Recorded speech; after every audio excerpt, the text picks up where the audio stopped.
Bir канча күн мурун биз Садыр Жапаров менен Камчыбек Ташиевдин өз айылдарында кылган иштерин көкөлөткөн видео жарыялаганбыз. Ошол эле видео чыккан күнү бизди кубандырган дагы бир окуя болду. Ал Жалал Абад шаарындагы асфальт төшөлгөн жолдун ачылышы. Ал Камчыбек Ташиевдин атасы Кыдыр Ташиевдин атына коюлуптур.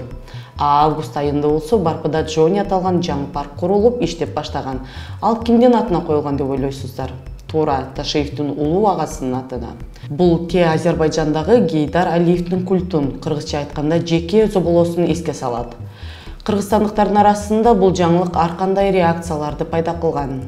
Эми мектеп темасына кеп тизгинин кайра буралым. Аны үчүн акыркы айлардагы мектеп боюнча жаңылыктардын темаларына келсек, бул темалар өзү эле көйгөйдө ачык айкын көрсөтүп турат. Президенттин басма сөз катчысы Эрбол Султанбаевдин айтуусу боюнча 2020 жылдын октябрынан баштап 2022 жылга чейин республикалык казына эсебинен 99 мектеп курулуп, ар бир регионго тең бөлүнгөн. Президент Жапаров өзү да бул мектептердин курулушу жөнүндө айтып келген. Бирок биздин клубдогу жана маалыматтар мектебиндеги кесиптештерибиз бул маалыматты текшерип чыгышкан. Көрсө президент маалымдаган 68 мектептин баары эле жаңы эмес экен. Арасынан ону буга чейинки иштеп аткан мектептерге кошумча корпустар, 7 спортзал, бири болсо көмүр жагуучу жай. Президент булардын баарын жаңы мектеп деп атаган. Бизди кызыктырган дагы бир суроо. Бул мектептердин баары чынында эле мамлекеттик бюджеттин эсебинен курулду беле? Тилекке каршы буга да жооп жок. 12 мектеп Саудиялык фонддун, ал эми 6 мектеп коррупцияга каршы күрөш боюнча эсептин каржысына курулган. Мейли ошол 99 мектеп курулган күндө деле бул сандар өлкө масштабында эмнени билдирет? Расмий маалыматтарга таянсак, өлкө боюнча жалпы мектептердин саны 2236-ны түзөт. Анын ичинен 204 же 10% авариялык абалда болуп, ал мектептерди толугу менен бузуп, кайра курууну талап кылат. Ал эми 456-сы же болбосо 25% капиталдык оңдоп түзөөгө муктаж. Адагы башка изилдөөлөргө караганда жалпы мектептердин 80% же болбосо 1788 мектеп түзүмдүк жактан коопсуз эмес.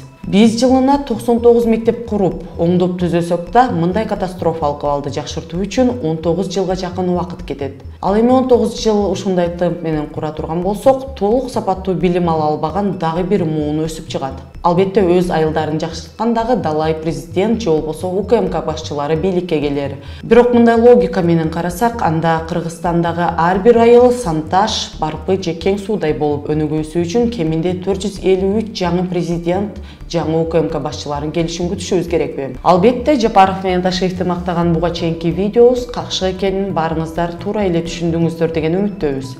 Ал какшык видеонун артында чоң суроо турат. Ташиев жолду, паркты курууга каржыны кайдан алууда? Эмнеге бул иштерди ал бийликке келгенге чейин жасаган эмес? Эгер баары туура жол менен жүрүп жаткан болсо, анда бул каржылардын булагын көрсөтсүн. А кийинки суроо Жапаровго, ал мындай чоң аянтта эмне курууну пландоодо? Биз спутникалык кадрлар жана кадастрдын кошуна участоктордун сатылып алынганын, жерди түздөп, участоктун аймагында гана эмес, жолду жээктеген дарактардын да кыйылганын көрүүдөбүз. Мүмкүн Эрбол Султанбаев бул суроолорго да жооп берет. Суроо ачык бойдон калууда.